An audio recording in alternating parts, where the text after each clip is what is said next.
சரி. இன்றைக்கி எபேசியர் 2ஆம் அதிகாரம் பார்க்கலாம். ஸோ அதில் பார்த்திங்கன்னா முதல் 10 வசனங்கள் ஒரு பகுதி, முதல் 10 வசனங்கள் ஒரு பகுதி. அதில் பார்த்திங்கன்னா அந்த 8ஆம் வசனத்தை தலைப்பாக போட்டு வச்சுக்கோங்க. கிருபையினாலே விசுவாசத்தை கொண்டு ரட்சிக்கப்பட்டீர்கள், இது உங்களால் உண்டானதில்லை, இது தேவனுடைய ஈவு. ஸோ அந்த 8ஆம் வசனம் தான் அதுக்கு தலைப்பாக போட்டு வச்சுக்கலாம். சரிங்களா? இப்போ முதல் வசனம் வாசிக்கிறேன் நான்.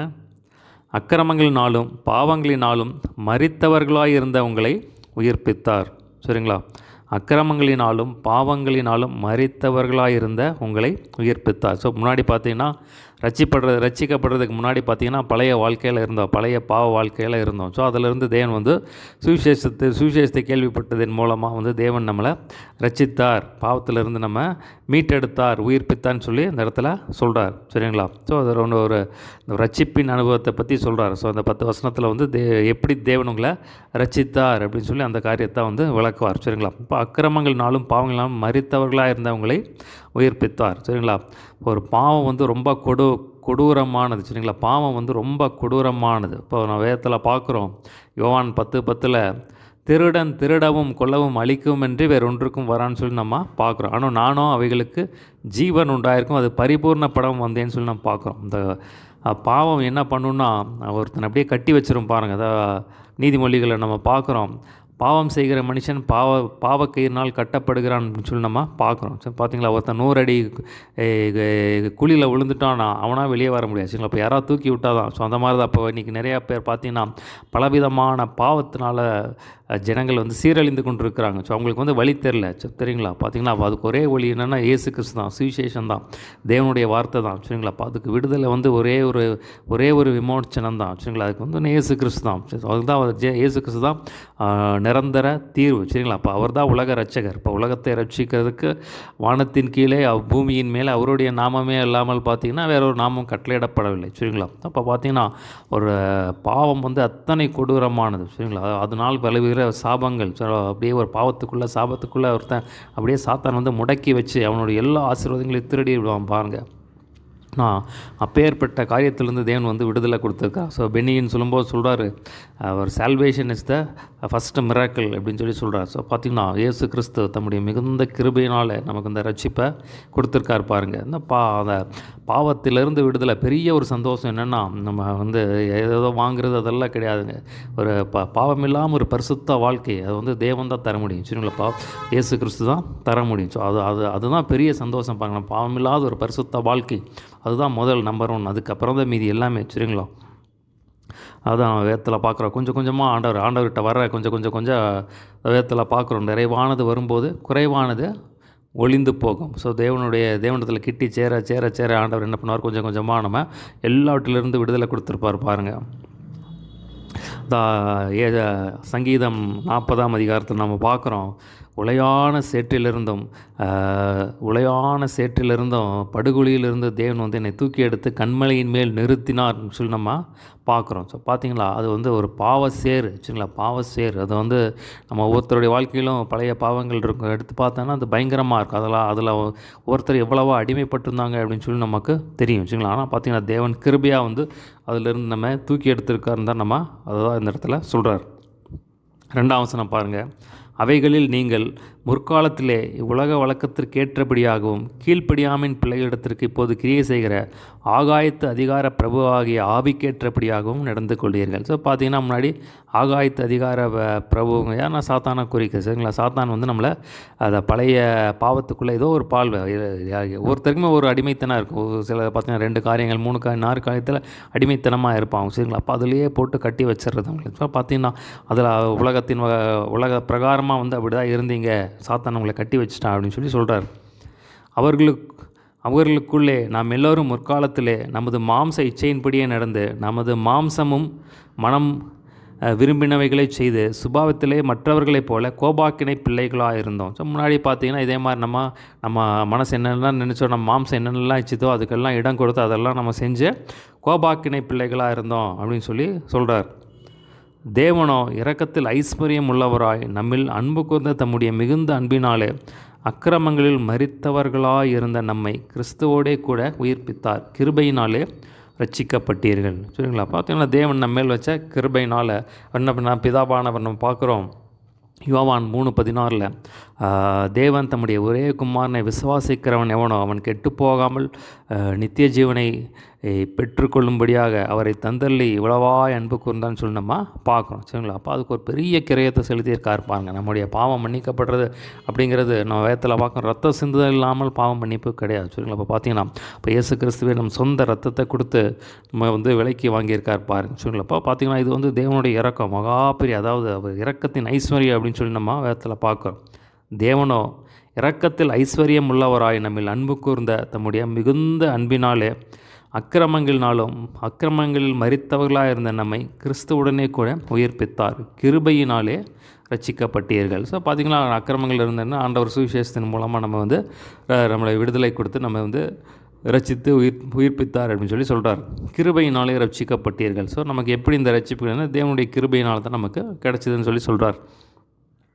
கிறிஸ்து இயேசுவுக்குள் அவர் நம்மிடத்தில் வைத்த தயவினாலே நம்முடைய கிருபையின் மகா மேன்மையான ஐஸ்வர்யத்தை வருங்காலங்களில் விளங்கச் செய்வதற்காக கிறிஸ்து இயேசுவுக்குள் நம்மை அவருடனே கூட எழுப்பி உன்னதங்களில் அவரோட கூட உட்காரவும் செய்தார். ஸோ பார்த்திங்கன்னா அப்போ தேவனுடைய மகா பெரிய தயவு பாருங்கள். தேவனுடைய மகா பெரிய தயவு, தேவனுடைய மகா பெரிய கிருபையின் ஐஸ்வர்யம். ஸோ அதனால் அவர் என்ன அதை விளங்கும்படியாக என்ன பண்ணுறாரு, கிறிஸ்துவுடனே கூட நம்மை எழுப்பி உன்னதங்களை அவரோட கூட உட்கார செய்தார். ஸோ பார்த்திங்களா இப்போ நம்ம எங்கே உட்காந்துருக்கோம் அப்படின்னா உலக பிரகாரமாக நாங்கள் இருந்தாலும் இப்போ ஆவிக்குரிய வாழ்க்கையில் நம்ம எங்கே இருக்கோம்னா பிதாவினுடைய அந்த தேவனோடு கூட தான் நம்ம உன்னதங்களை உட்கார்ந்துருக்கோம். அப்படிப்பட்ட கிருபையை ஆண்டவர் கொடுத்துருக்கார். சரிங்களா? அப்போ முன்னாடி நம்ம இருளின் ராஜ்யத்துக்குள்ளே இருந்தோம். ஆனால் தேவன் தம்முடைய இந்த மேல் வைத்த அந்த கிருபையினாலும் தம்முடைய தயவினாலும் இருளின் ராஜ்யத்திலிருந்து தேவன் என்ன பண்ணுறாருன்னா ஒளியின் ராஜ்யத்துக்கு கொண்டு வந்துட்டார். அன்பின் குமாரனுடைய ராஜ்யத்துக்கு கொண்டு வந்துட்டார். சாத்தானுடைய ராஜ்யத்திலிருந்து அன்பின் குமாரனுடைய ராஜ்யத்துக்குள்ளே கொண்டு வந்துட்டார். ஸோ அதான் அந்த இடத்துல சொல்கிறார். 8ஆம் வசனம் பாருங்கள், முக்கியமான வசனம். கிருபையினாலே விசுவாசத்தை கொண்டு ரட்சிக்கப்பட்டீர்கள், இது உங்களால் உண்டானதல்ல, தேவனுடைய ஈவு. ஒருவரும் பெருமை பாராட்டாதபடிக்கு இது கிரியையினால் உண்டானதல்ல. சரிங்களா? அப்போ பார்த்தீங்களா நீங்கள் எப்படி உங்களுக்கு ரட்சிப்பப்பட்டீங்கன்னா விசுவாசம். இப்போ எதுனாலும் நமக்கு கிறிஸ்தவ வாழ்க்கையில் விசுவாசம் தான். அப்போ நமக்கு ரட்சிப்பு எப்படி கிடச்சி அப்படின்னா விசுவாசம் தான். அப்போ அந்த விசுவாசத்தை எப்படி தேவன் கொடுத்தாங்கன்னா அந்த கிருபையினால் தான் அந்த விசுவாசத்தை கொடுத்தார். சரிங்களா? அந்த கிருபையினால் விசுவாசத்தை கொடுத்தார். அந்த விசுவாசத்தினால் நம்ம ரட்சிக்கப்பட்டீர்கள்னு சொல்லி சொல்கிறார். இது உங்களால் உண்டானதல்ல, தேவனுடைய ஈவு. ஒருவரும் பெருமை பாராட்டாதபடிக்கு இது கிரியைகளால் உண்டானதில்லை. ஸோ பார்த்தீங்கன்னா இங்கே என்ன சொல்கிறார் அப்படின்னா நீங்கள் ஏதோ செஞ்சதுனால நீங்கள் தேவன் உங்களை ரட்சித்தார். நான் ஏதோ இந்த நன்மை செஞ்சேன், நான் அப்படி செஞ்சேன் அப்படின்னு எதுவுமே கிடையாது. சரிங்களா? நம்ம வேதத்தில் பார்க்குறோம், நாம் பாவிகளாக இருக்கையில் கிறிஸ்து நமக்காக மரித்ததுனால அவர் நம்ம மேல் வைத்த அன்பு எவ்வளோன்னு சொல்லி பாருங்கள் அப்படின்னு சொல்லி சொல்கிறார். சரிங்களா? அப்போ நம்ம பாவிகளாக இருந்தோம். சரிங்களா? நம்ம பாவிகளாக இருந்தோம், நம்ம ஒன்றுக்குமே உதவாதவர்களாக இருந்தோம், தேவனுக்கு பகைஞர்களாக இருந்தோம். அந்த டைமில் பார்த்திங்கன்னா கிறிஸ்து நமக்காக மரித்தார். அப்போ அவருடைய கிருபையினால் விசுவாசத்தை கொண்டு ரட்சிக்கப்பட்டிருக்கு. இது தேவனுடைய ஈவுன்னு சொல்லி நம்ம பார்க்குறோம். இது பெருமை பாராட்டுறதுக்கு ஒன்றுமே இல்லை. பார்த்திங்களா இன்றைக்கி எத்தனையோ பேர் பெரிய பெரிய ஆட்களுக்கு, எத்தனையோ சீஃப் மினிஸ்டர்ஸ்க்கு பிரசிடென்ட்ஸுக்கு, பிரைம் மினிஸ்டருக்கு கிடைக்காத கிருபையை ஆண்டவர் நமக்கு பாராட்டியிருக்கார் பாருங்கள். சரிங்களா? இன்றைக்கெல்லாம் பார்த்தீங்கன்னா அவங்கெல்லாம் மரித்தாங்கன்னா பரலோகத்துக்கு போவாங்களாங்கிற ஒரு கேள்விக்குறி தான். சரிங்களா? அவங்க ரட்சிக்கப்பட்டாங்களா, அவங்களோட முடிவு என்னமா இருக்குன்னு நமக்கு தெரியாது. ஆனால் பார்த்தீங்கன்னா இந்த ரட்சிப்பு அதுக்கு ஈடு இணையே கிடையாது பாருங்கள். சரிங்களா? அப்போ பார்த்தீங்கன்னா தேவன் நம்ம மேல் வைத்த அந்த அன்பு தான் பாருங்கள். ஸோ பார்த்தீங்கன்னா அதுக்கு நம்ம தகுதியானவர்களும் அல்ல. சரிங்களா? நமக்கு ஒன்றுமே கிடையாது. ஆனால் தேவனுடைய இதுக்கெல்லாம் நம்ம நன்றி அறிதல் உள்ளவர்களாக இருக்கணும் பாருங்கள். சரிங்களா? இந்த ரட்சிப்புக்கு நம்ம வாழ்நாளெல்லாம் நன்றி சொல்ல கடமைப்பட்டவர்களாக இருக்கிறோம் பாருங்கள். 10ஆம் வசனம் பாருங்கள். ஏனெனில் ஏன் ஆண்டவர் ரட்சிக்கிறார் அப்படின்னு சொல்லி அதுக்கு காரணத்தை சொல்கிறார் பாருங்கள். ஏனெனில் நற்கிரியைகளில் செய்கிறதற்கு நாம் கிறிஸ்து இயேசுவுக்குள் சிருஷ்டிக்கப்பட்டு தேவனுடைய செய்கையாக இருக்கிறோம். அவைகளில் நாம் நடக்கும்படி அவர் முன்னதாக அவைகளை ஆயத்த பண்ணியிருக்கிறார். ஸோ பார்த்தீங்கன்னா ஏன் தேவனை ரட்சித்தார் அப்படின்னா ஒரு நோக்கத்தோடு தான் செய்கிறார். சரிங்களா? நம்ம நற்கிரியைகளை செய்யணும், தேவனுடைய பணியை செய்யணும் அப்படின்னு சொல்லி தான் நம்ம செய்கிறார். அதுதான் நம்ம 2 தீமோத்தேயுவில் வாசிக்கிறோம். 2 தீமோத்தேயு 16-17 வேத வாக்கியங்கள் எல்லாம் தேவ ஆவியினால் அருளப்பட்டிருக்கிறது. தேவனுடைய மனுஷன் தேறினவனாகவும் எந்த நற்கிரியையும் செய்ய தகுதியுள்ளவனாக இருக்கும்படி அவைகள் உபதேசத்துக்கும் கடிந்து கொள்ளுதலுக்கும் சீர்தலுக்கும் நீதியை படிப்பித்தலுக்கும் பிரயோஜனம் உள்ளவைகளாக இருக்கிறது. ஸோ பார்த்திங்கன்னா அந்த வேத வசனத்தை வந்து நம்ம என்ன பண்ணணும், நம்ம ஆயத்தப்படுத்துகிறது, நற்கிரியை செய்ய தகுதிப்படுத்துகிறது அப்படின்னு சொல்லி நம்ம பார்க்குறோம். சரிங்களாப்பா, நம்ம நற்கிரியைகள் செய்கிறவர்கள் அதுக்கு தான் வந்து தேவன் வந்து நம்மளை ரட்சித்தார். அப்போ தேவன் ரட்சிக்கப்பட்ட ஒவ்வொருத்தருக்குமே ஒரு பணி இருக்குது. சரிங்களாப்பா, தேவனுடைய ராஜ்யத்தில் ஒரு பணி இருக்குது. சரிங்களாப்பா, பார்த்திங்கன்னா தேவன் ஒரு ஊழியத்தை கொடுக்கலாம், இல்லை தேவன் ஒரு சித்தத்தோடு தான் நம்மளை வந்து இங்கே படைச்சார். சரிங்களாப்பா, ரட்சித்ததுக்கு ஒரு நோக்கம் உண்டு. ஸோ அதை வந்து நம்ம வந்து கண்டுபிடிச்சி அதுக்காக செய்யணும் பாருங்கள். அப்போ பார்த்திங்கன்னா தேவனுடைய சித்தத்தை நம்ம செய்கிறவர்களாக இருக்கணும் பாருங்கள். வேதத்தில் பார்க்குறோம், நன்மை செய்யவும் தான தர்மம் பண்ணவும் மறவாதிருங்கள், இப்படிப்பட்ட பலிகளின் மேல் தேவன் பிரியமாக இருக்கா. அப்போ அது ஒரு அது ஒரு நற்கிரியை. சரிங்களா, அதே மாதிரி பார்த்திங்கன்னா தேவன் கொடுத்த ஊழியத்தை செய்கிற அது ஒரு நற்கிரியை. சரிங்களா, அதே மாதிரி பார்த்திங்கன்னா நம்ம வேதத்தில் பார்க்குறோம், அப்போஸ்தலர் 10:38 நஸ்ரேனாகிய இயேசுவை தேவன் பரிசுத்தாவினாலும் வல்லமையினாலும் நிரப்பியிருந்தார். தேவன் அவரோட கூட இருந்தபடியினால் அவர் நன்மை செய்கிறவராயும் பிசாசின் பிடியில் அகப்பட்ட யாவரையும் சுற்றித் திரிகிறவராயும் விடுதலை செய்கிறவராயும் சுற்றித் திரிந்தார்னு சொல்லி நம்ம பார்க்குறோம். சரிங்களா, இப்போ பார்த்திங்கன்னா இயேசு கிறிஸ்து இங்கே பிறந்ததுக்கு ஒரு நோக்கம் உண்டு. சரிங்களா, இப்போ இயேசு கிறிஸ்து இந்த உலகத்தில் வந்ததுக்கு ஒரு நோக்கம் உண்டு. அது வந்து பிதாவான சித்தத்தை செய்ய வந்தார். ஸோ அதே மாதிரி நமக்கு ஒரு சித்தத்தை வந்து தேவன் வச்சுருக்கார். அதை வந்து இந்த நற்கிரியைகள் அப்படின்னு சொல்லி சொல்கிறார். அந்த நற்கிரியைகள் செய்யணும். சரிங்களா, அப்போ தேவனுக்கு பிரயோஜனம் உண்டாக நம்ம இருக்கணும். இப்போ பார்த்திங்கன்னா ஒரு நிலம் இருக்குது அப்படின்னா அதில் பார்த்திங்கன்னா நல்ல விதைகளை விதைச்சு அதிலேருந்து கனி எடுப்பாங்க. அப்போ தான் அந்த நிலம் வந்து மற்றவங்களுக்கு பிரயோஜனப்படும். அந்த மாதிரி வந்து தேவன் வந்து ஒரு நோக்கத்தோடு வச்சுருக்கார். சரிங்களா, பார்த்திங்கன்னா அதை வந்து நம்ம அறிஞ்சு அதை செய்கிறவர்களாக இருக்கணும் அப்படின்னு சொல்லி சொல்கிறார். அடுத்தா பார்த்திங்கன்னா 11ஆம் வசனத்திலிருந்து 18ஆம் வசனம் வரைக்கும் அடுத்த பகுதி, 11லேருந்து 18ஆம் வசனம் வரைக்கும் அடுத்த பகுதி. அந்த 13ஆம் வசனத்தை தலைப்பாக போட்டு வச்சுக்கோங்க. முன்னே தூரமாக இருந்த நீங்கள் இப்பொழுது கிறிஸ்து இயேசுவுக்குள் கிறிஸ்துவின் இரத்தத்தினாலே சமீபமானீர்கள். ஸோ அதை தலைப்பாக போட்டு வச்சுக்கோங்க. 11 முதல் 18 வரை அடுத்த பகுதி, அந்த 13ஆம் வசனத்தை தலைப்பாக போட்டு வச்சுக்கோங்க. ஸோ எது தலைப்பு அப்படின்னு சொல்கிறேன்னா அதை வந்து ஒரு பாக்ஸ் போட்டு வச்சுக்கோங்க. ஸோ ஒரு பேனா வச்சு பாக்ஸ் போட்டு வச்சுட்டிங்கன்னா அதை வந்து ஒரு முடிச்சதுக்கப்புறம் ஒரு கீழே ஒரு கோடு போட்டு வச்சுட்டிங்கன்னா உங்களுக்கு அந்த பகுதியாக நீங்கள் வந்து அதை தியானிக்கிறதுக்கு எல்லாம் குறித்து வச்சு நீங்கள் படிக்கிறதுக்கு அது உங்களுக்கு வசதியாக இருக்கும்.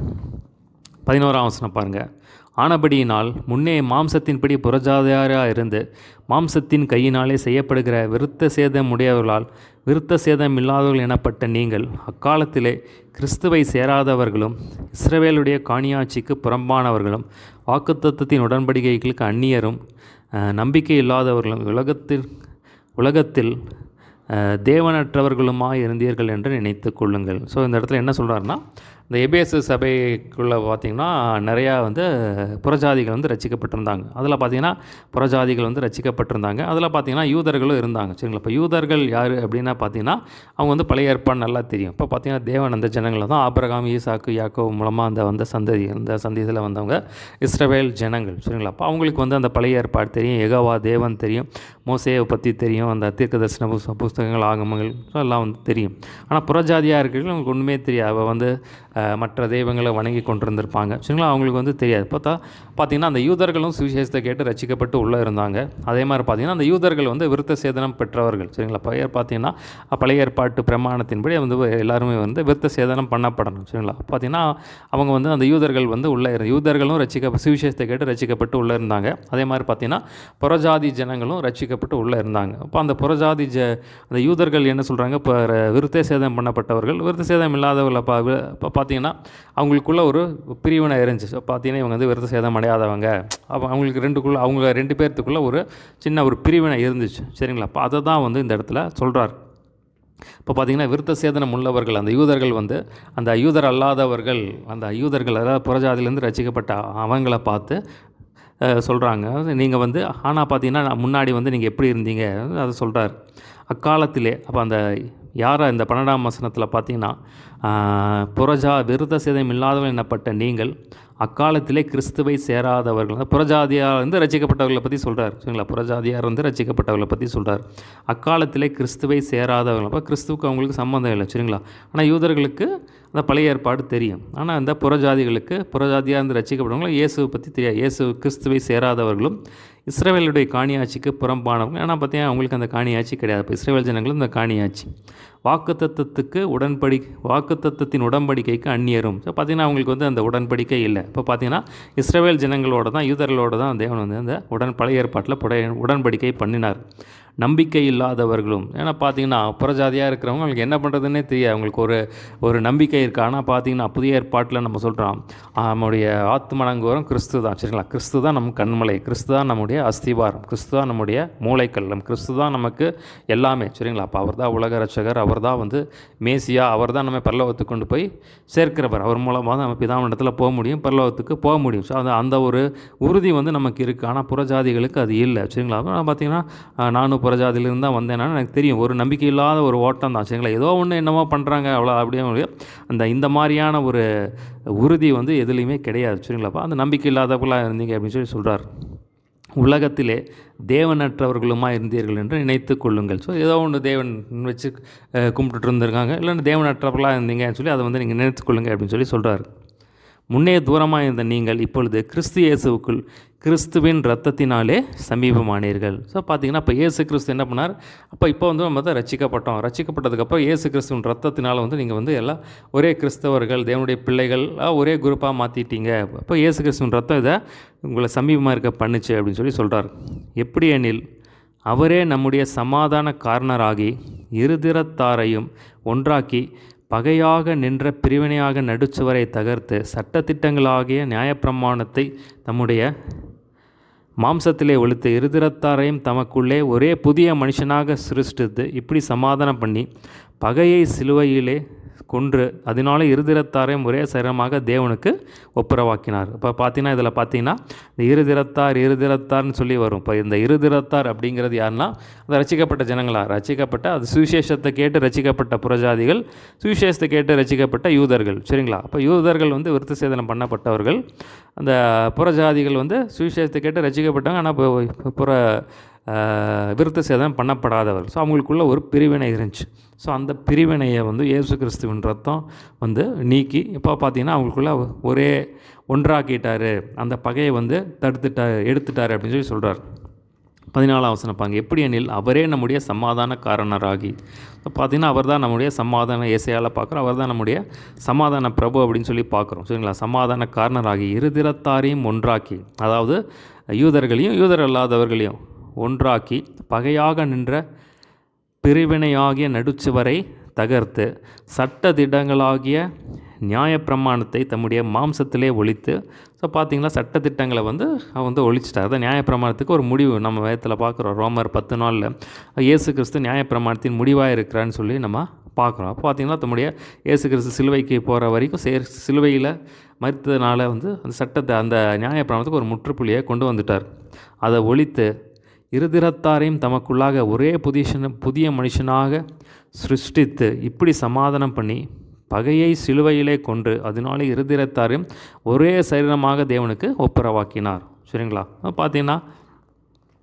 பார்த்தீங்கன்னா அந்த சிலுவையினால் வந்து இப்போ 2 குரூப்ஸ், ஜூஸ் நான் ஜூஸ், யூதர் அல்லாத ஜனங்கள், அவங்க எல்லாருமே ரசிக்கப்பட்டவங்க தான். பார்த்திங்கன்னா அவங்க 2 பேரையும் வந்து தேவன் வந்து ஒன்று பண்ணிட்டார் அப்படின்னு சொல்கிறார். அல்லாமலும் அவர் வந்து தூரமாக இருந்த உங்களுக்கும் சமீபமாக இருந்தவங்களுக்கும் சமாதானத்தை சுவிசேஷமாக அறிவித்தார். ஸோ தூரமாக இருந்தவர்கள்னால் புறஜாதிகளுக்கு சுவிசேஷம், அதே மாதிரி சமீபமாக இருந்தவர்கள்னால் யூதர்கள், சமீபமாக இருந்த யூதர்கள். ஸோ அவங்களுக்குமே சுவிசேஷத்தை கேட்டு ஒரே ரத்தம். சரிங்களா? இப்போ பார்த்தீங்கன்னா அந்தபடியே நாம் இருதிறத்தாரும் ஒரே ஆவியினாலே பிதாவினத்தில் சேரும் சிலாக்கியத்தை அவர் மூலமாய் பெற்றிருக்கிறோம். ஸோ அந்த இடத்துல சொல்கிறார். ஸோ முன்னாடி பார்த்தீங்கன்னா இப்போ இயேசு கிறிஸ்துவுக்குள்ளே ரட்சிக்கப்பட்டவங்க அப்படின்னா பார்த்தீங்கன்னா ஒரே குரூப் தான். வந்து அதில் வந்து யூதன் என்றும் கிடையாது, யூதன் என்றும் இல்லை, கிரேக்கன் என்றும் இல்லை, புறஜாதியான என்றும் இல்லை, புறதேசத்தான் என்றும் கிடையாது. ஸோ பார்த்தீங்கன்னா அதே மாதிரி சொல்கிறாரு, ஏழைன்னு கிடையாது, பணக்காரன்னு கிடையாது, அடிமைன்னு கிடையாது, சுயாதீனன்னு கிடையாது, விடுதலையானவன்னு கிடையாது, அந்த மாதிரி வந்து எதுவுமே கிடையாது. சரிங்களா? இப்போ நான் தான் பெரிய ஆள், சின்ன ஆள், அந்த மாதிரி எல்லாமே ஒரே ஆள். இயேசு கிறிஸ்துவின் ரத்தத்தினால கருவப்பட்ட தேவ பிள்ளைகள். அப்படி தான் ஆண்டவர் வந்து பார்க்குறாரு. சரிங்களா? அதில் பார்த்தீங்கன்னா சுயாதீனம்னு கிடையாது, அடிமைன்னு கிடையாது. சரிங்களா? அப்போ பார்த்தீங்கன்னா எல்லாமே கிறிஸ்துவுக்குள்ளே ஒரே மாம்சமாக ஆண்டவர் வந்து அப்படி இணைச்சிருக்கார் அப்படின்னு சொல்கிறார். அந்தபடியே நாம் இருதிறத்தாரும், அந்த இருதிறத்தாருங்கிறது யூதர் அல்லாதவர்கள். இப்போ எல்லாருமே இயேசு கிறிஸ்துவின் ரத்தத்தினால் கழுவப்பட்ட தேவ பிள்ளைகள், அவ்வளோதான். ஸோ அதான் கணக்கு. சரிங்களா? அதான் சொல்கிறார்.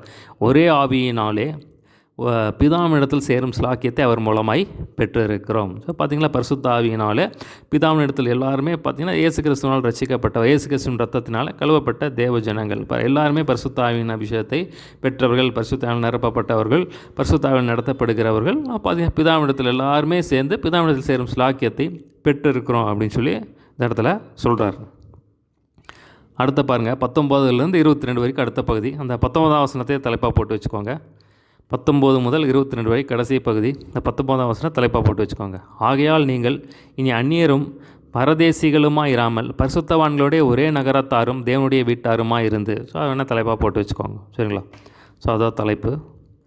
ஆகையால் நீங்கள் இனி அந்நியரும் பரதேசிகளுமாக இராமல் பரிசுத்தவான்களுடைய ஒரே நகரத்தாரும் தேவனுடைய வீட்டாருமாக இருந்து. சரிங்களா? அந்த இடத்துல சொல்கிறாரு, இனிமேல் நீங்கள் அந்நியர்கள் கிடையாது, கைவிடப்பட்டவர்கள் கிடையாது, யாருமே இல்லாதவர்கள் கிடையாது. ஸோ பார்த்தீங்கன்னா நீங்கள் அந்நியரும் கிடையாது, பரதேசியும் கிடையாது. சரிங்களா? பரதேசிங்கிறது அங்கே எங்கே சுற்றி திரிகிறவங்க, அந்நியருங்கிறது வேற்று மனிதர்கள். அப்போ பார்த்தீங்கன்னா இப்போ நீங்கள் எப்படி ஆகிட்டீங்க? இயேசு கிறிஸ்துவின் ரத்தத்தினால் நீங்கள் கழுவப்பட்டு நீங்கள் ரட்சிக்கப்பட்டதுனால நீங்கள் தேவனுடைய பிள்ளைகளாக மாறிட்டீங்க. அதனால் பார்த்தீங்கன்னா நீங்கள் பரிசுத்தவான்களுடைய ஒரே நகரத்தாரும் தேவனுடைய வீட்டு. பார்த்தீங்கன்னா நீங்கள் எல்லாம் ஒரே பரிசுத்தவான்கள். உங்கள் பேர் என்னென்னா பரிசுத்தவான்கள், ரட்சிக்கப்பட்டவர்கள் பரிசுத்தவான்கள்னு சொல்லிட்டார். ஒரே நகரத்தார். இப்போ பரிசுத்தவான்களோட ஒரே நகரத்தார், தேவனுடைய வீட்டாராக இருக்கீங்க. இப்போ ஒரே வீடு, தேவனுடைய வீடு. இப்போ நம்ம எல்லாம் பார்த்தீங்கன்னா தேவனுடைய வீடு, அவ்வளோதான். இப்போ எல்லாம் ரட்சிக்கப்பட்டவர்கள், தேவனுடைய பிள்ளைகள், ஒரே வீடு, ஒரே நகரம், தேவனுடைய வீடு. ஸோ அப்படி தான் சொல்கிறார். இனிமே நீங்கள் கைவிடப்பட்டவர்கள் அல்ல. வேதத்தில் பார்க்குறோம், நான் உங்களை திக்கற்றவர்களாக விடேன் உங்கள் இடத்துல வருவேன்னு சொல்கிறார். இனிமே ஒருவருமே திக்கற்றவர்கள். எனக்கு அவங்க அப்பா இல்லை, அம்மா இல்லை, மனைவி இல்லை, பிள்ளைகள் பற்றி எதுவுமே நம்ம சொல்ல வேண்டாம். இப்போ நமக்கு எல்லாமே கிறிஸ்துவாக இருக்கிறார், கிறிஸ்துவே எல்லாமா இருக்கிறான்னு சொல்லணுமா வாசிக்கிறோம். இன்னமா கைவிடப்பட்டவர்கள் இல்லை, நமக்கு அநேக சொந்த ஜனங்கள், தேவனுடைய பிள்ளைகள் நம்மோட சொந்தக்காரர்களாக இருக்காங்க அப்படின்னு சொல்கிறார்.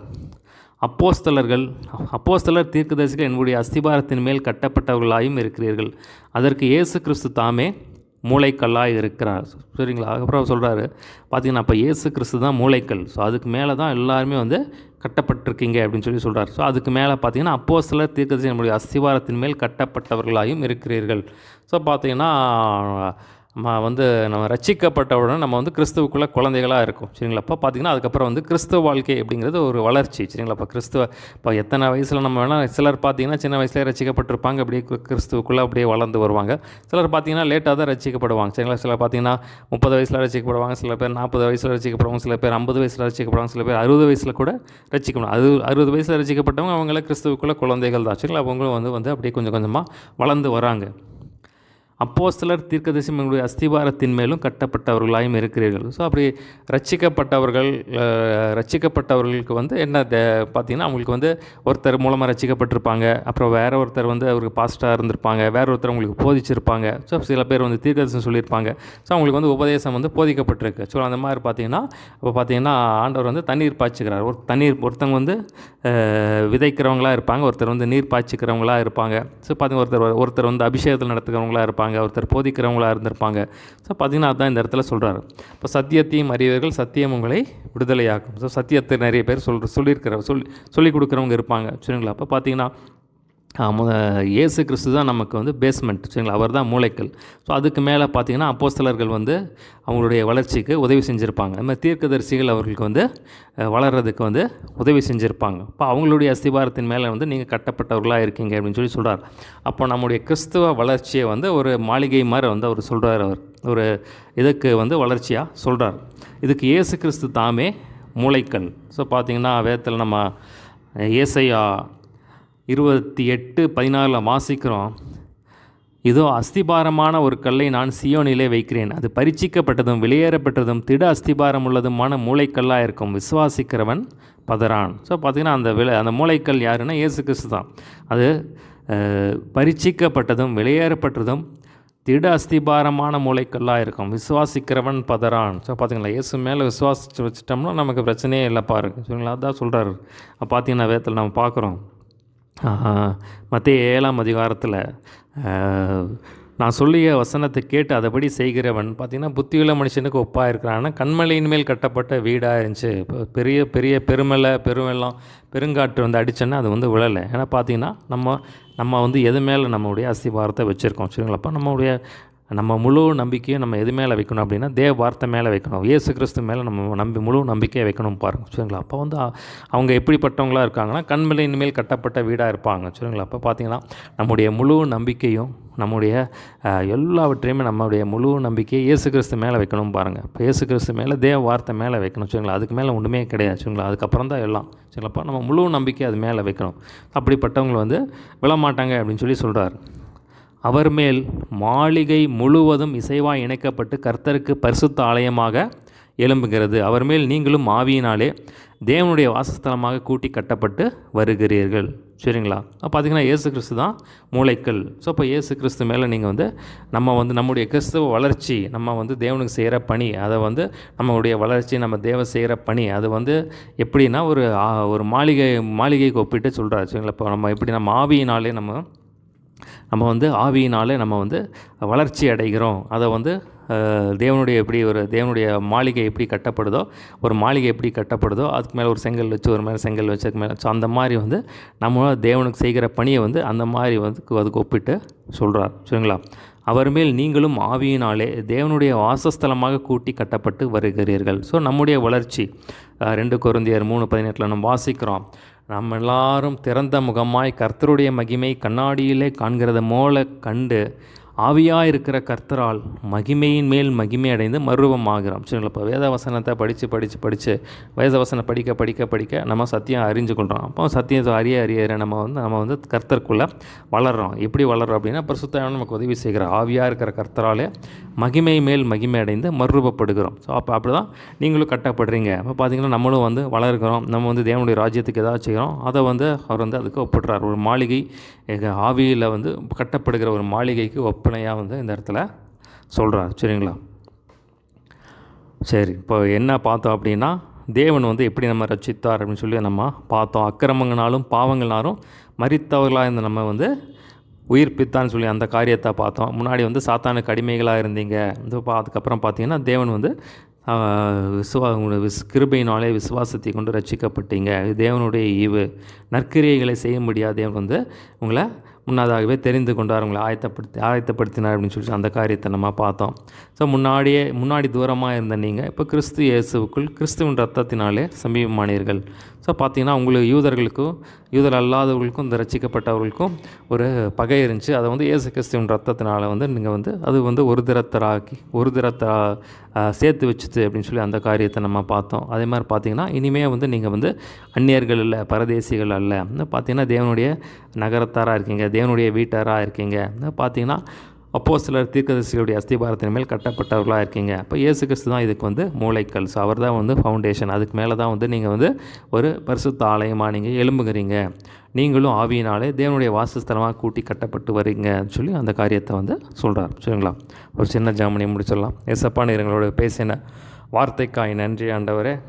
தேவனே, அக்கிரமங்களாலும் பாவங்களினாலும் மரித்தவர்களாக இருந்த எங்களை உயிர்ப்பித்தீரே. உம்முடைய விலையேற பெற்ற உம்முடைய ரட்சிப்புக்காய் நன்றி ஆண்டவர். உங்கள் ஈவுக்காய் நமக்கு நன்றி செலுத்துகிறோம் ஆண்டவரே. உங்கள் ரத்தம் எங்களை சமீபமாக்கினதுக்காக நமக்கு நன்றி செலுத்துகிறோம் ஆண்டவரே. இன்னும் இடத்துல கிட்டி சேர கர்த்தர் கிருபை பாராட்ட வேண்டும் முடியாது ஜெபிக்கிறேன்.